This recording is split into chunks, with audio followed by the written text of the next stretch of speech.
Olá e bem-vindos. O nosso material de hoje é um romance de 1895, A Man of His Word, de Arthur Patterson. Um homem de palavra. Exato. E a gente vai mergulhar aqui nos capítulos iniciais para tentar entender uma coisa. Num lugar sem lei, como era o Velho Oeste, o que define a honra de alguém? É uma ótima pergunta. Sabe? É seguir um código, quebrar a lei ou é algo bem mais complicado? E a história começa com um jovem pastor inglês, o Harry Thornton. Sozinho. Completamente sozinho. Sozinho há meses, no meio do nada. E aí, de repente, 3 cavaleiros surgem no horizonte. Só que eles não são um resgate. Eles são, na verdade, o começo de um problemão. E o que é genial nisso é que não é tipo a colisão que a gente espera, sabe? Como assim? Normalmente, no faroeste, o civilizado encontra o selvagem. Mas aqui é diferente.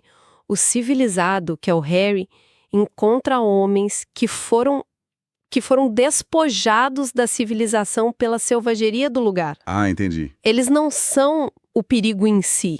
Eles são um resultado do perigo. E isso muda tudo. Faz todo sentido. Vamos tentar nos colocar no lugar do Harry. Ele está 2 meses sozinho, morando numa cabana improvisada, um dugout. Que é basicamente um buraco no chão com um teto. Exato. A solidão é brutal. Tudo que ele vê é pradaria, a montanha Eagle Tail ao sul, as rochosas bem longe. Qualquer pessoa que aparecesse já seria um evento, né? Só que o evento que chega é assustador. A descrição é muito forte. Muito. Os homens chegam sem chapéus, sem botas, montados em pôneis sem sela, só com umas rédeas de corda. E o líder do grupo? Ah, o líder com os pés descalços, cortados e sangrando. Pois é, não é a imagem de um cowboy heróico, é a imagem de puro desespero. Total. E a primeira reação dele é de desconfiança completa. Ele praticamente manda o Harry passear com Buenas noches, stranger. Tenta seguir caminho, né? Isso. Mas o Harry, talvez pela solidão ou talvez por ingenuidade mesmo, ele insiste e oferece a única coisa que ele tem. Bacon e feijão. Bacon e feijão. Uma oferta super simples, mas que vira o jogo. E essa insistência força o líder a fazer uma escolha que define o tal Código do Oeste. Ele não aceita de cara. Não. Ele para, ele analisa o Harry e aí ele fala para os companheiros. Parece-me, rapazes, que esta oferta é sincera e honesta. E ele completa. Vou arriscar. Essa palavra é a chave, né? Arriscar. Exato. Aceitar um prato de comida é uma aposta de vida ou morte. Confiança não é um sentimento, sabe?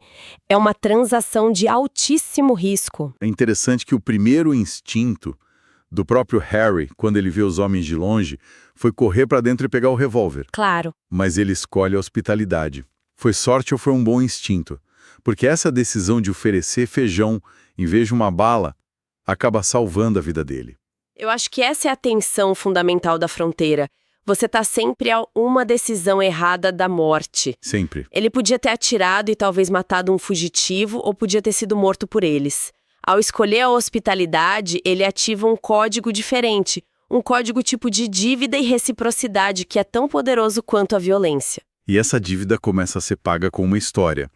Depois que eles comem sentados ao redor da fogueira, o líder conta por que eles estão naquele estado deplorável. Ele diz que eles foram atacados, não por ladrões, mas, nas palavras dele, por índios muito piores que ladrões. Aches, especificamente. Isso. E a forma como ele conta é tão importante quanto a história em si. Ele não floreia, não tem drama. É um relato. Frio. Direto. Muito frio. Sobre o que aconteceu com o quarto companheiro deles, um homem chamado Tom, que foi capturado e torturado sobre uma fogueira lenta de brasas incandescentes. Nossa. Essa calma ao descrever esse horror absoluto nos diz que a violência não é um evento excepcional para ele. É o estado natural das coisas. É a armadura psicológica que se precisa ter para sobreviver ali. E o autor ele gasta um tempo descrevendo esse líder em detalhes. Sim, essa parte é ótima. Um homem de uns 36 anos, rosto quadrado, barba preta e uns olhos cinzentos que o texto diz que brilhavam como luzes queimando em uma caverna escura. É uma descrição que impõe medo. E Trião jantasse primeiro. Como é que essas duas coisas convivem na mesma pessoa? Aí que tá a complexidade dele. Ele não é um bárbaro. Ele tem um código de etiqueta, de respeito que é rígido. Ele honra a hospitalidade. Certo. Mas o rosto dele e a história que ele conta mostram a brutalidade necessária para impor esse código. Ele é um paradoxo vivo, sabe? Um homem com modos cavalheirescos forjado na violência extrema. Ele é chamado de chefe. E ele age como um, mesmo estando em farrapos. Ou seja, o perigo que o Harry achava que vinha de fora da imensidão da pradaria, agora está personificado. E está sentado do lado dele comendo o feijão dele. Exato.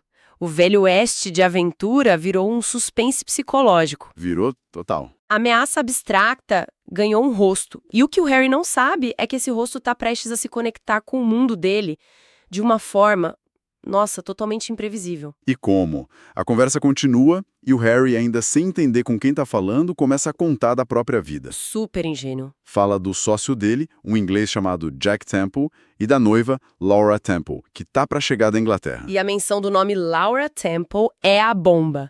É a bomba que explode no meio da conversa. É cinematográfico. Totalmente. O texto descreve que o líder deixa cair um pedaço de lenha em chamas. Ele cai de joelhos, o rosto pálido, e a única coisa que ele consegue dizer é: bom Deus, conhece ela. Peraí.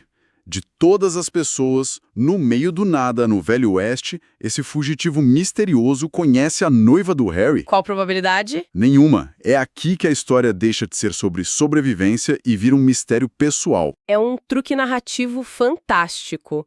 O autor usa a vastidão do Oeste para nos fazer sentir seguros na aleatoriedade do encontro, sabe? Sim. Então, com um único nome, ele puxa as paredes ao redor do Harry, mostrando que não há para onde fugir do passado, nem mesmo no meio do deserto. Nossa, isso mesmo.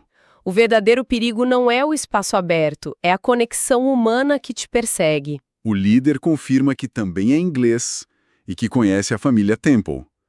Ele sabe que o sócio do Harry é o Jack Temple, do rancho Eagletail. De repente, aquele encontro aleatório parece ter sido, sei lá, destinado? Pois é. O que isso pode significar? Exato. Significa que a ameaça externa dos Apaches, que já é terrível, agora é complementada por um mistério interno.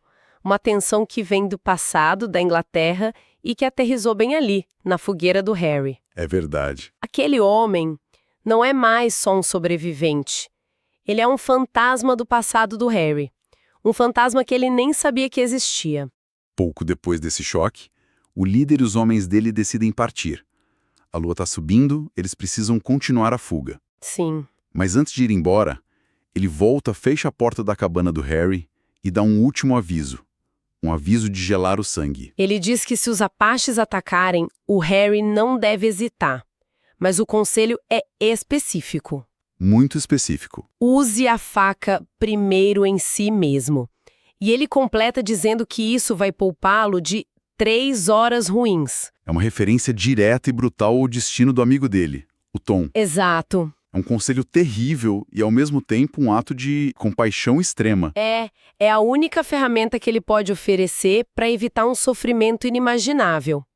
E aí ele some na noite, sem nunca ter dito o próprio nome. E, claro, o aviso se concretiza. 1 hora depois, Harry acorda com um uivo de lobo da pradaria. Que é respondido por um latido de coiote do lado oposto. Exato.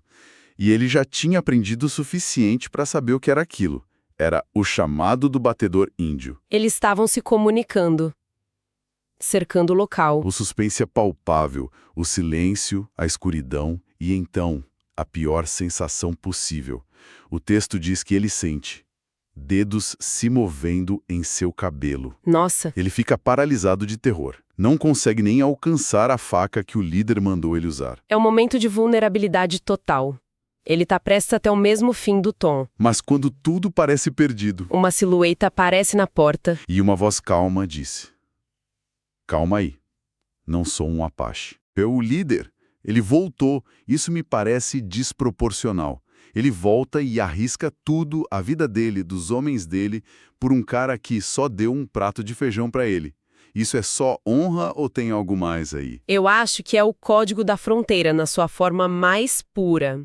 A hospitalidade genuína, como a que o Harry ofereceu, cria uma dívida de vida. Uma dívida de vida. Não é sobre amizade, é sobre uma espécie de economia moral de sobrevivência. Ao voltar, o líder não está sendo só nobre, ele está reequilibrando as contas para poder seguir em frente sem o peso daquela dívida. Ele está pagando pelo feijão. Com a vida do Harry. E mesmo no meio do caos, o Harry se recusa a abandonar as ovelhas. Teimoso, né? E o líder, em vez de arrastar ele à força, entende o senso de dever do cara e diz: ok, então vamos levar as ovelhas. Eles fogem juntos tocando o rebanho. É outro detalhe que mostra o caráter dele. Ele respeita o compromisso do Harry, mesmo que isso aumente o risco para todo mundo. E a imagem final desse trecho é muito poderosa. A 6 quilômetros de distância, eles olham para trás e veem a cabana do Harry no horizonte. Não como uma fogueira, mas como um brilho constante. A cabana foi incendiada. O resgate foi no último segundo. A dívida está paga. Exato. A história então pula 4 semanas. O sócio do Harry, o Jack Temple, trata o incidente todo como se fosse uma grande aventura, o que irrita o Harry profundamente. Dá pra imaginar. Um dia, procurando uns cavalos perdidos, o Harry se afasta do rancho e por acaso encontra o acampamento do estranho num cânion escondido. E aí a dinâmica se inverte completamente. Agora é o Harry quem é o visitante no território do líder.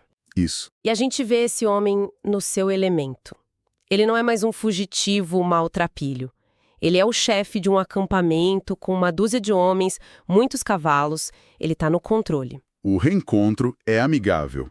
O líder recebe ele com um aperto de mão que o Harry descreve como mais expressivo que um fluxo de palavras. Gosto dessa frase. Mas é na conversa ao redor da fogueira que a história apresenta o seu maior dilema moral até agora.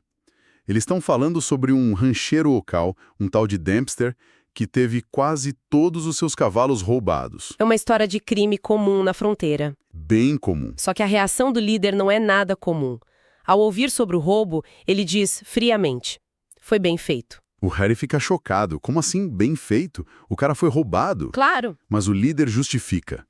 E a justificativa dele nos joga de volta para a pergunta central do nosso papo de hoje. O que é honra? Exato. Ele explica a filosofia dele, que a gente pode chamar de justiça da fronteira. Ele conta que o Dempster era um avarento de coração duro. Um tempo atrás, o filho de um vaqueiro ficou muito doente e o pai implorou para que o Dempster emprestasse seu cavalo mais rápido para buscar um médico. Dempster se recusou. Nossa. Na lógica do líder, um homem que não tem caráter para ajudar a salvar a vida de uma criança não merece ter cavalos. O roubo não foi um crime, foi uma punição. Eu fico dividido aqui. Por um lado, a gente entende a raiva dele. O Dempster parece uma pessoa horrível. Sem dúvida. Mas por outro, o líder está se colocando como juiz, júri e ladrão. Ele está decidindo quem merece e quem não merece ter propriedade.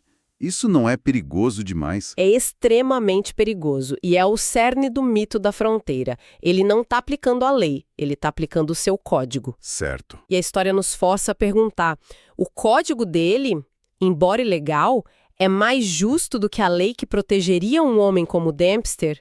Não tem resposta fácil. Nenhuma. A cena termina com todos os homens do acampamento olhando em silêncio para o Harry, esperando a reação dele. Ele está sendo testado.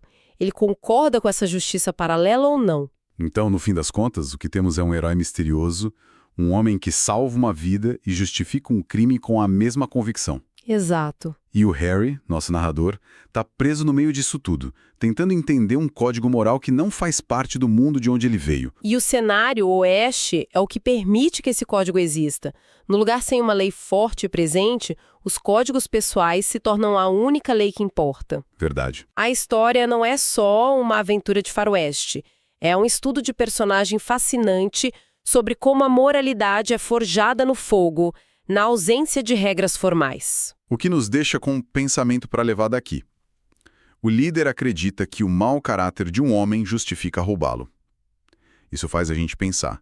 Em um lugar onde a lei formal falha, a moralidade pessoal se torna a única justiça possível. E qual o perigo de um homem se nomear juiz, júri e executor? Ou, neste caso, ladrão?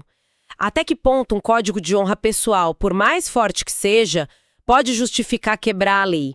É uma questão que sai do Velho Oeste de 1895 e serve para qualquer um de nós, hoje, que se pergunta onde fica a linha entre o certo, o errado e o que é necessário.